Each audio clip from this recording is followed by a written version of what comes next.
MBS FM, Wahana Syiar, Kajian dan Nada Islami. Selamat mengikuti acara kami.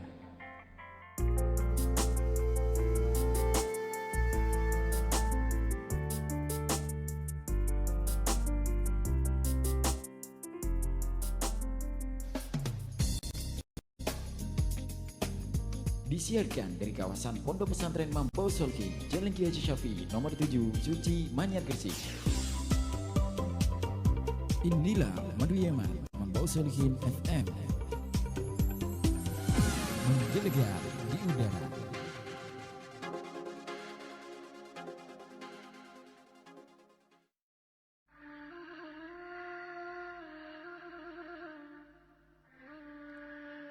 Assalamualaikum warahmatullahi wabarakatuh. Bismillahirrahmanirrahim. Alhamdulillahi rabbil alamin. Wassalatu wassalamu ala ashrafil anbiya'i wal mursalin Sayyidina wa maulana Muhammadin wa ala alihi wa sahbihi wa man tabi'ahu ila yaumiddin. Rabbi shrah li sadri wa yassir li amri wahlul 'uqdatam min lisani yafqahu qawli. Para pendengar, para pemirsa yang dimuliakan oleh Allah Subhanahu wa ta'ala, alhamdulillah, seperti biasa di pagi yang cerah ini kita bisa bersua kembali dalam kajian rutin kita, kajian fikih, kajian kitab Fathul Qorib Syarah Mukhtasar Abi Suja. Dan kajian kita kali ini adalah halaqah yang ke-7 ya. Dan dalam pertemuan kita kali ini kita akan membahas tentang masalah memakai wadah ya atau babul aniyah. Bismillahirrahmanirrahim. Qala al-musannifu rahimallahu ta'ala Qala al-musannifu rahimallahu ta'ala wa nafa'ana bi ulumihi fid dharain amin.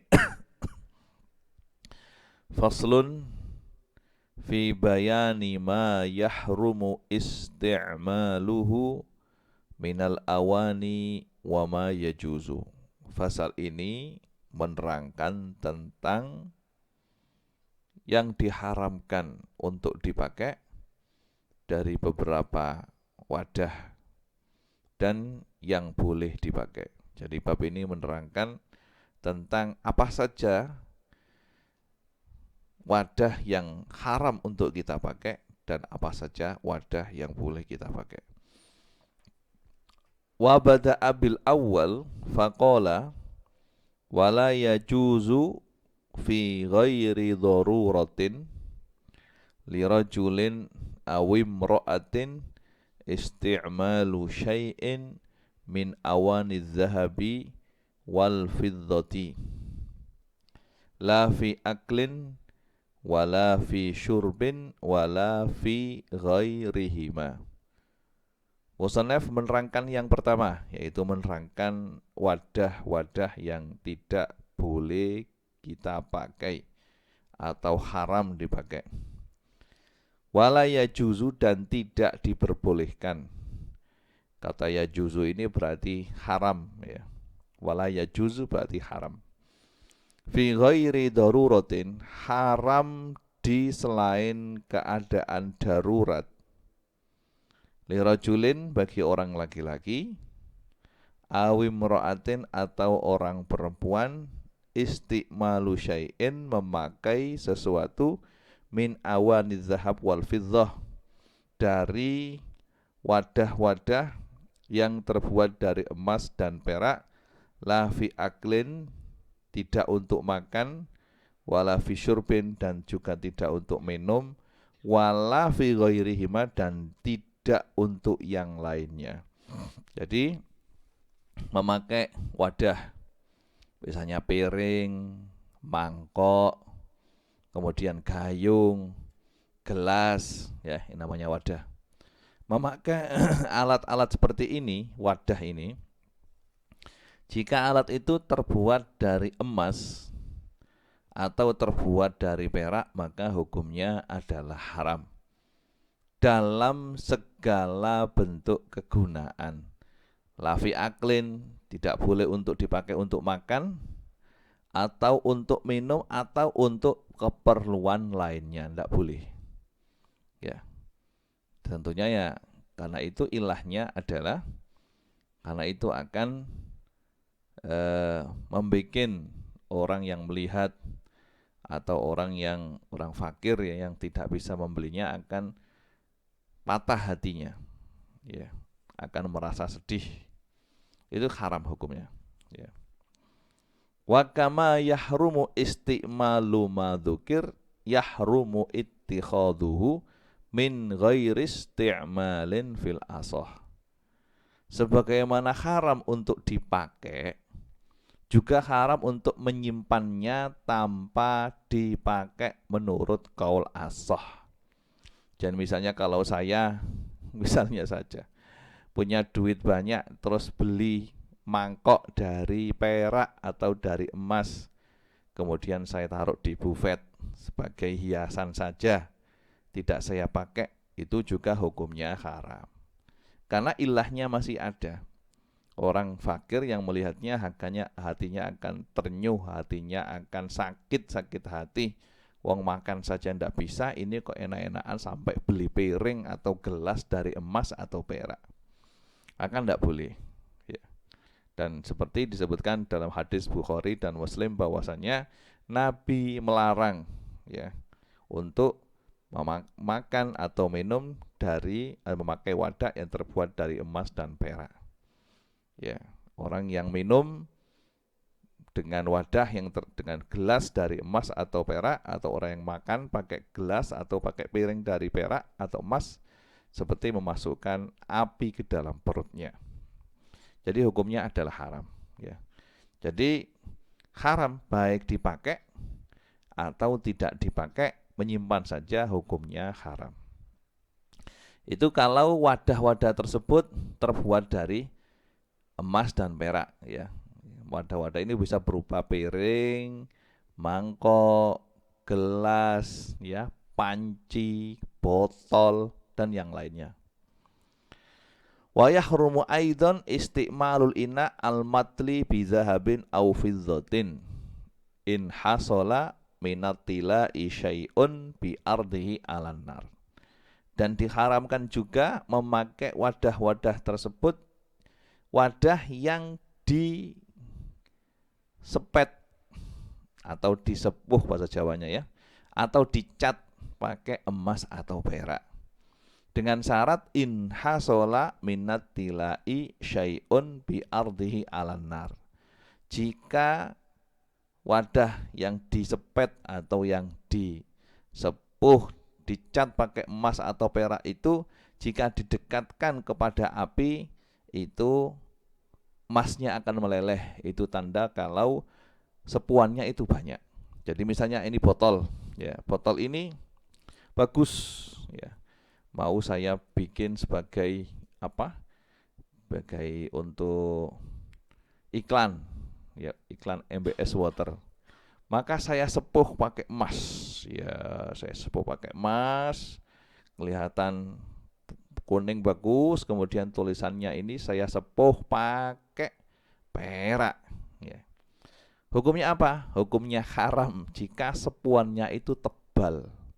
Caranya tahu tebal kalau didekatkan dengan api, misalnya api yang panas, didekatkan dengan api maka akan meleleh. Ya, apa namanya? Sepuannya itu akan meleleh, maka itu berarti tebal, maka tidak boleh, haram hukumnya. Kalau didekatkan dengan api tidak meleleh karena tipis, maka tidak apa-apa. Tapi pekerjaan mengecat atau menyepuh sesuatu dengan emas atau perak, hukumnya pekerjaannya itu hukumnya haram.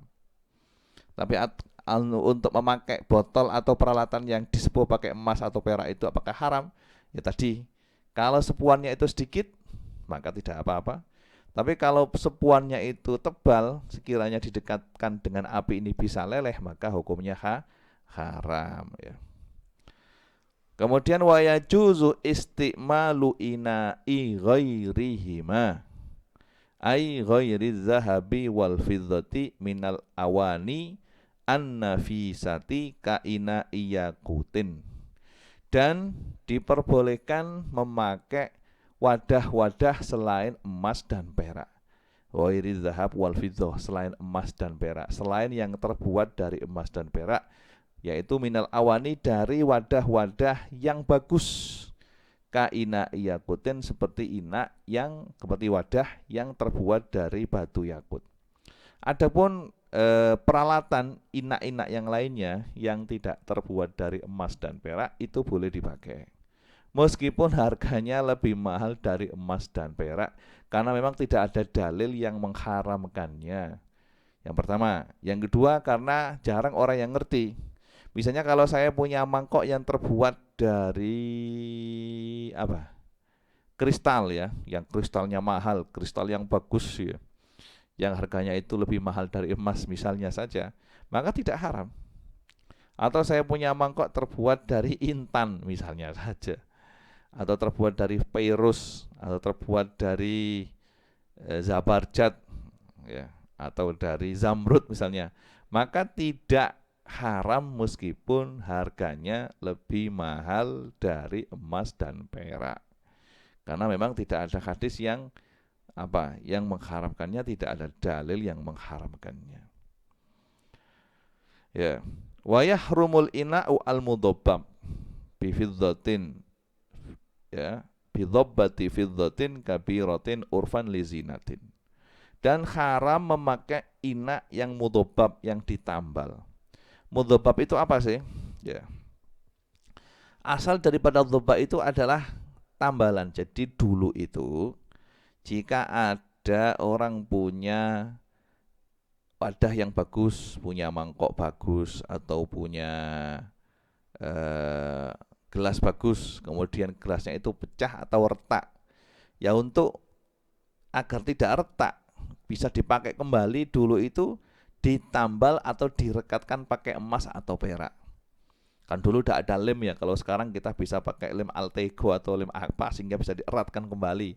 Kalau dulu tidak bisa, satu-satunya dipakai, yang bisa dipakai adalah pakai emas atau pakai perak, karena emas itu bisa lembek, begitu juga perak bisa lembek ya. Kalau dipanaskan dengan suhu tertentu tidak begitu panas, itu bisa lembek, sehingga bisa dipakai untuk menambal atau mengeratkan ya, itu namanya dobah. Lah dobah ini dulu kalau ada gelas pecah dan gelasnya bagus ya, eman, maka ditambal atau dieratkan pakai emas atau pakai perak itu.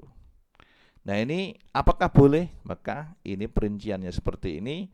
Bidobbatin bidobbati fiddatin kabiratin urfan lizinatin. Haram jika tambalan itu ya, yang ditaruh di inak, ditaruh di botol atau di gelas atau di mangkok ya, ada piring, itu kalau besar ya, besar, dianggap besar atau lebar, itu kalau pemasangannya itu hanya untuk zinah saja, hanya untuk hiasan saja, maka hukumnya haram kalau besar menurut adat istiadat ketika itu, atau menurut adat istiadat lah di tempat itu, maka hukumnya haram. Oh ini besar ini, haram berarti untuk perak ya.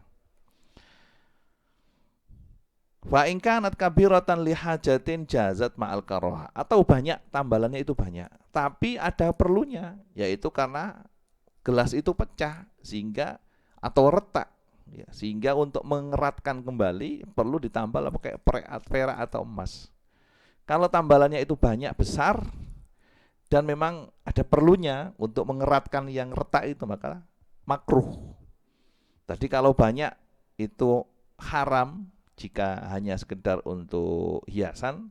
Kalau banyak karena ada perlunya, maka makruh. Begitu juga makruh kalau sedikit tapi untuk hiasan ya. Sedikit untuk hiasan. Au saghiratan urfan lizinatin kurihat, atau sedikit ya, tambalannya sedikit tapi tidak ada gunanya, hanya untuk sebagai perhiasan saja, mempercantik gelas itu atau mangkok itu, maka hukumnya makruh. Auli hajatin falatukroh, atau kecil tetapi Ya, keberadaan tambalan tadi itu karena ada perlunya untuk mengeratkan yang sudah retak tadi, maka boleh tidak dimakruhkan. Ini khusus untuk, jadi khusus keterangan ini untuk tambalan yang berupa yang berasal atau bahannya dari perak. Ya.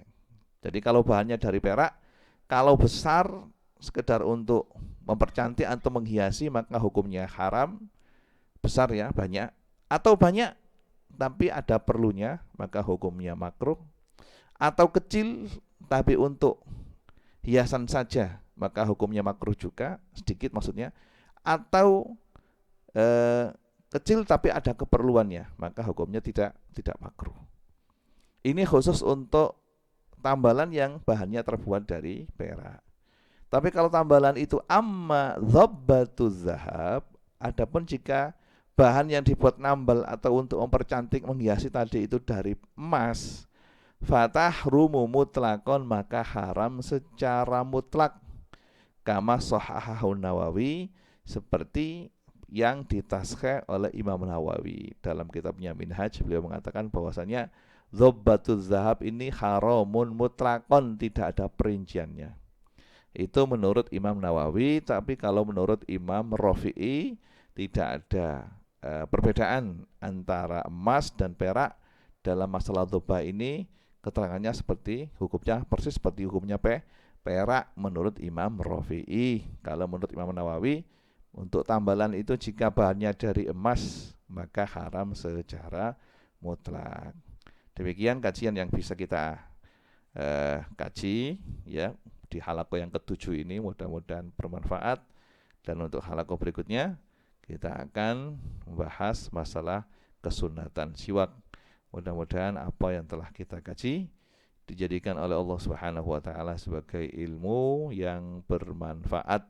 Nas'alullah Subhanahu wa taala ayyaj'ala ilmana hujjatan lana la hujjatan alaina, wa yaj'alana minal ladzina yastami'una al-qaula fayattabi'una ahsanah. Wa sallallahu ala sayyidina Muhammadin wa ala alihi wa sahbihi wa sallam, walhamdulillahi rabbil alamin. Assalamualaikum warahmatullahi wabarakatuh. ألا يلا بنظرة